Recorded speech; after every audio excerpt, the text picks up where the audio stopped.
All right, here's the second part. I promise you. This is your switch. You brake. You switch for your brake lights.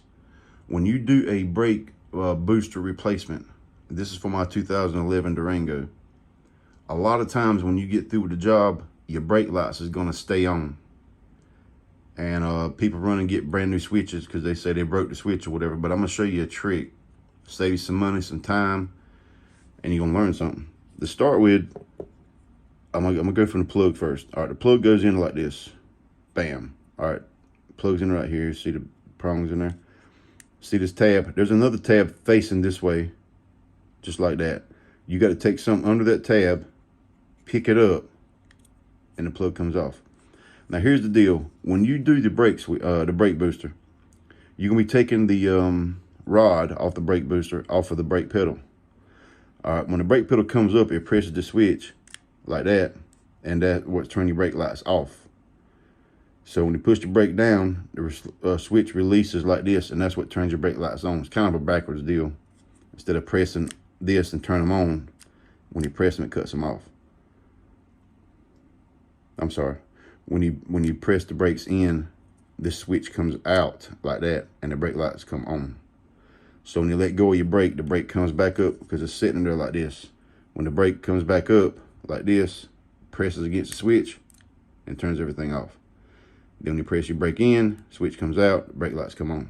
It also unlocks the your transmission when you put the car in the park, neutral and drive and reverse and all that stuff. All right, so here's how it works. When you take the rod off of the brake switch and you're messing around with it, what it does is push this all the way in. I'm gonna show you how this works because people say these are one-time deals.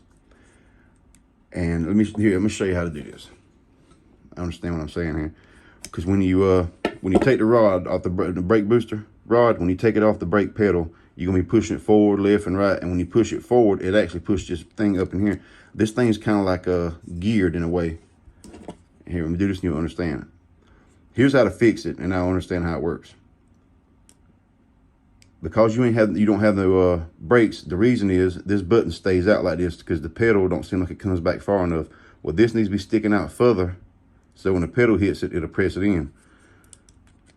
Take you some needle nose pliers. You see how they small at the tip and keep getting larger and larger as you go?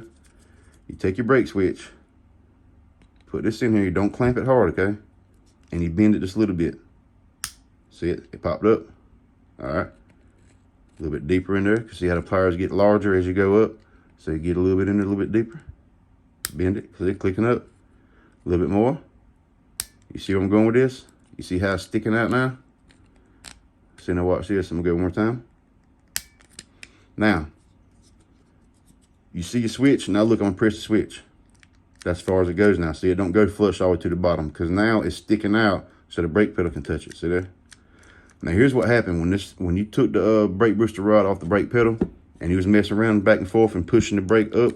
You done this basically. Watch this. You see how it's stopping there? You done this. See that? You pushed it all the way down. Now that's all you're gonna get out of it now. See? Now it ain't coming out far enough to for your brake pedal to grab it and push it in. See? That's all you're getting. That's how these things work. When people say, "Oh man, you can only use them one time," that's because they don't know how to do this. Because when you get them from the factory, this here is sticking way up. Let me get some focus here. When you get them from the factory, it ain't down that far. It's sticking it's out this far probably. So then when you stick it inside the hole and twist it to lock it back, when the brake comes up, it's gonna push it in about where it needs it. And that's how it's gonna be for life. See what I mean? So once you do that repair, it pushes this in just like I showed you with my finger. It pushes it in and it don't come back out far enough for the brake to grab it and push it in and out. You see what I mean? I hope this makes sense. I think it does. So in order to fix this, because you did the repair on the brake booster, these things are about 40, 50 bucks. Because you did the repair on the brake booster when you was messing with the brake pedal, it pushed this back too far. Now this button has locked itself back so far in that it won't retract out enough for the brake pedal to catch it. So that's how they work. People say, "Oh man, you only get one shot to do this." No, if you know how to do this, it's fine. This won't break it. It don't take a lot of effort. But make sure you get something right in between it like this and just click. See, we get a little further, click, a little further, click, a little further, click. Do about 5 or 6 clicks, and then push your brake pedal in. Push it. The way this works is when you push this, when you brake, when this switch is in there like that, you take it and turn it counterclockwise, just like a little click about that far, and it comes out. All right, so when you go to put it back in, after you've done pulled this out like so, you push your brake pedal in, put this in the little square hole, boom, and then let go of your brake pedal.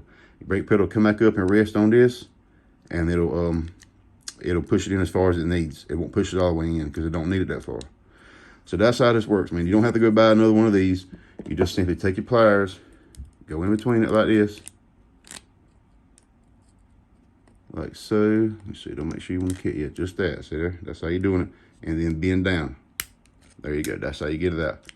So again, when you did the brake booster, you was messing with the brake pedal. It pushed it too far in, like so. And see, that's all it's gonna come out. So you need to take your pliers, go in here,